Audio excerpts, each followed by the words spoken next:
आपण पाहत आहात सत्याची बाजू मांडणारं हक्काचं न्यूज चॅनल M24 तास।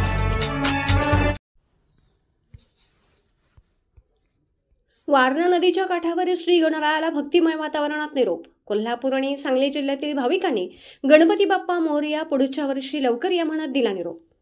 अनंत चतुर्दशीच्या मंगलदिनी वारणा नदीच्या काठावर श्री गणरायाला उत्साहात आणि भक्तिमय वातावरणात निरोप देण्यात आला।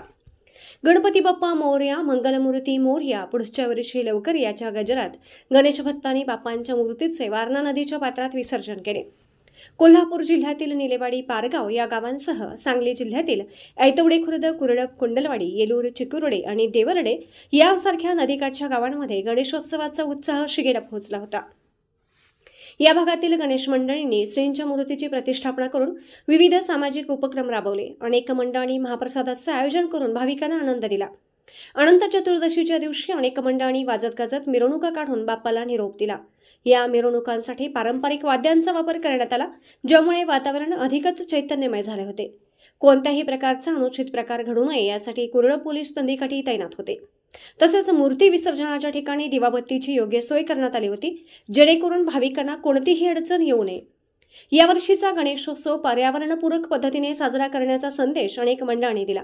नदीपात्रात मूर्ती विसर्जनासाठी विशेष व्यवस्था करण्यात आली होती, ज्यामुळे नदीची स्वच्छता राखण्यास मदत झाली। पुढच्या वर्षी पुन्हा बाप्पाच्या आगमनाची आतुरतेने वाट पाहणाऱ्या भाविकांनी भक्तिमय वातावरणात बाप्पाला निरोप दिला आणि गणेशोत्सवाची सांगता झाली।